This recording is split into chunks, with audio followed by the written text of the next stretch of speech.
We deeply believe in the power of a mother's influence, but this week we're shifting the spotlight a bit to an important and equal force: dads. Today, part one of a two-part series we're calling The Dad Effect. We're going long-reaching with our conversation today, sharing how fathers influence their daughters' decisions about college. Dr. Susan Madsen is a professor of leadership and ethics at Utah Valley University's Woodbury School of Business. It's great to have you. Great to be here. And a great topic. In fact, you've done extensive research on this topic. What prompted you to lean toward the dad and daughter relationship? Well, a number of years ago, we did research across the state on many things that influenced a woman's decision. You may know that in Utah, we're below the national average on women graduating with their bachelor's degrees and higher.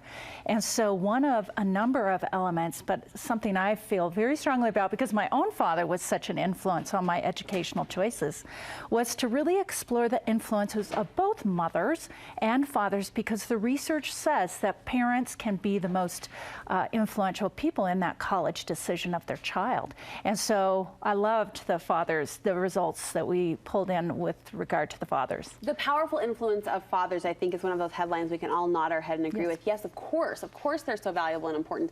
Did anything about the research, though, jump out to you or surprise you? Well, first of all, we were very surprised that the influence was so strikingly strong. Oh. We knew the mothers would, but we actually found in some ways the fathers was more influential. And small things, we had people tell us stories. We did quantitative and qualitative data collection.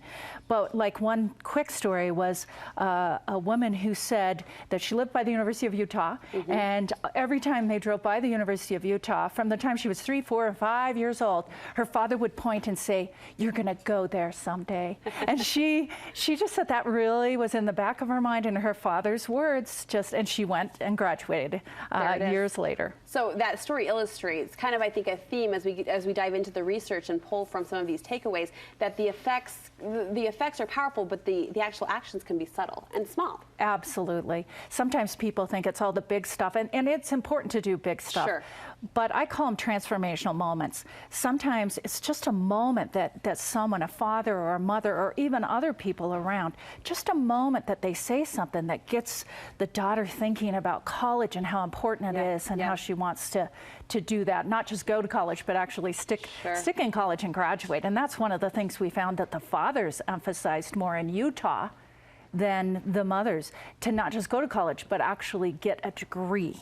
So that's a different thing in Utah. We found many people said they were being encouraged to go to college, attend college, not necessarily graduate. Interesting. Well, like you, I have a personal buy-in. I have a dad who is extremely influential in my education and beyond. So I'm here with you. Let's get on the ground with some of these takeaways, what dads can do, what moms can even encourage those who may be watching their husbands or spouses to do. First, read. Pull out the books and read to her dad. Absolutely. Reading is absolutely critical. And we actually interviewed women from across the board, women who graduated from college and women who never went to college, women who went a few semesters and dropped out. And the striking difference between the women who went to college had fathers who read to them. Interesting. Very strongly. Their dads were also involved in homework, in projects. They were engaged in the education it wasn't just process. the moms. The dads would come home, they would sit at the table, they would do homework, give directions, but they also went to school activities, but also sports. Just being there for your daughter, being engaged in even church activities, when there's special evenings or sports or choir concerts, all of those things. We ran statistics on the number of times that those things were mentioned, and definitely the fathers who did those things, their daughters in our studies were the ones that went to college and graduated. You found that dads who were lifelong learners themselves had a huge influence on their daughters. And I thought this was interesting. Dads who shared their expectations with their children. Talk to me a bit about that.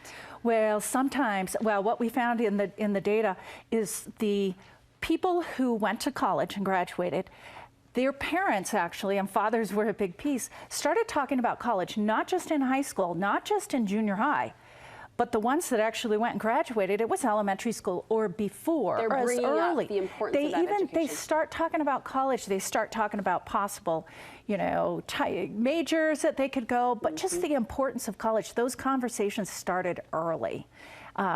And the ones that started in high school or whatever, some of those people went to college, but statistically it was the ones that started early.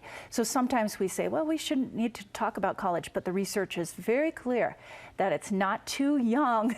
You're never too young, yeah, all right. to talk about that. Well, it's a fascinating topic. Again, one of those, I think, headlines and topics that we believe, right, intrinsically, but it's nice to see it validated there in the research. And the fathers, again, the fathers were such a profound influence. So I would just say, talk to your daughters, start reading to your daughters, be engaged. Don't try and get your daughters into one major too early. Sure. Let her explore different majors, including business and computers and so forth. Dr. Madsen, thank you so much. You're welcome.